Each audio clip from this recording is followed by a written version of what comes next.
বড় ধন রক্তের বাঁধন, যদিও বা পর হয় নারী তার কারণ। ঠিক মুদ্রার এপিঠ ওপিঠ দ্বিতীয় পিঠে লেখা আছে সংসার সুখের হয় রমণীর গুণে। হাই গাইজ, আমি বাবু এস ফালতু কথায় আপনাদের সবাইকে অনেক অনেক শুভেচ্ছা, অভিনন্দন ও ভালোবাসা।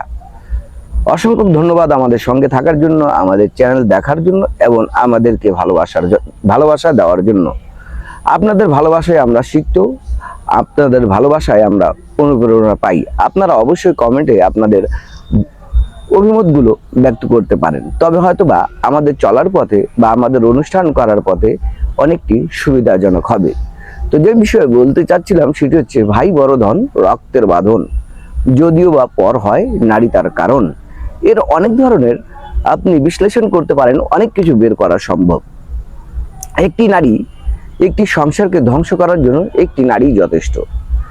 একটি নারী একটি সংসারকে একবারে নিচ থেকে গোড়া থেকে পতন করার জন্য একটি নারী যথেষ্ট। একটি পুরুষকে ধ্বংস করার জন্য একটি নারী যথেষ্ট। একটি সমাজকে ধ্বংস করার জন্য একটি নারী যথেষ্ট।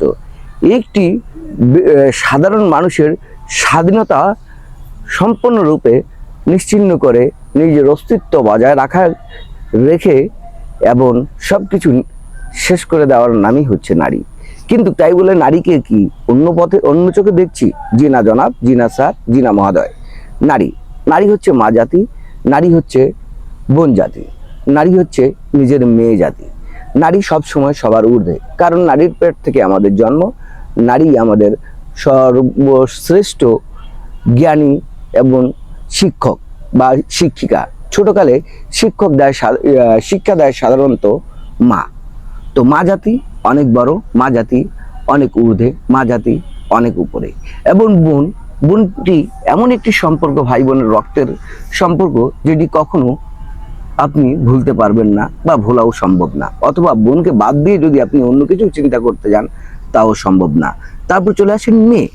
মেয়ে মেয়ে মেয়ে যে মেয়ে কি ছোটকাল থেকে জন্মের পর থেকে তাকে 18 বা 20 বা 22 বছর পর্যন্ত লালন পালন করেই শিক্ষায় শিক্ষিত করে একটি ভালো ছেলের হাতে তুলে দেওয়া পর্যন্ত সে মেয়েটিকে আমরা নিজের মেয়ে বলেই দাবি করি। মেয়ে এমন যে বিয়ের পর ছেলে পর হয়ে যায়, এটি সম্পূর্ণরূপে সত্য কথা।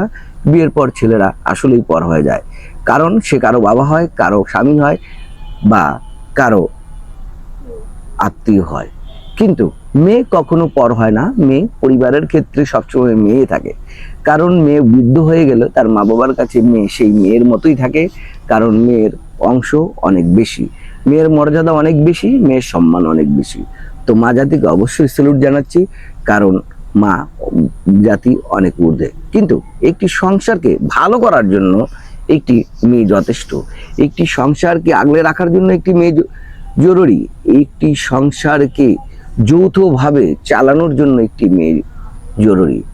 একটি মেয়ে সবকিছু করতে পারে, আপনার সংসার সুন্দর করে গুছিয়ে নিয়ে সুন্দরভাবে জীবনযাপন করাতে পারে।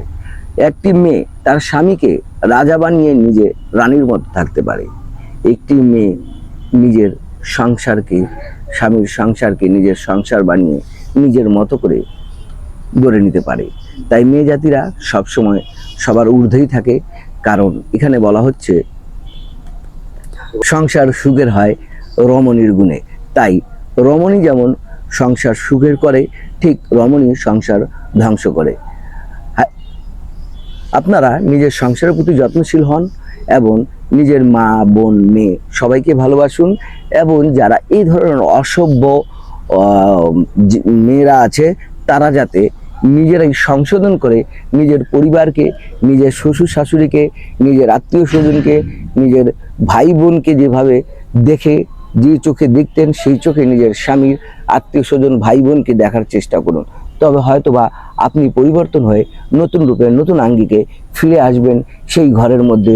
প্রথম প্রবাদটা বাদ দিয়ে দ্বিতীয় প্রবাদে, প্রথম প্রবাদ বলেছিলাম ভাই বড় ধন রক্তের বাঁধন, যদিও বা পর হয় নারী তার কারণ। এই প্রবাদটি কে পিছনে ফেলে আপনি সেই প্রবাদটাকে অনুকরণ করুন, যেটি হচ্ছে সংসার সুখের হয় রমণীর গুণে। আমি বাবু এস ফালতু কথায় এই পর্যন্ত আপনারা ভালো থাকুন, সুস্থ থাকুন, সাবধানে থাকুন। বর্তমান প্রেক্ষাপটে নিজেদের প্রতি যত্নশীল হন এবং কিছু সঞ্চয় করুন, সঞ্চয় করুন। আগামীতে হয়তোবা আপনাদের বিশেষ কাজে লাগতে পারে এই সঞ্চয়টুকু। সঞ্চয় করুন, তারপর হচ্ছে খরচ করুন। আল্লাহ হাফেজ।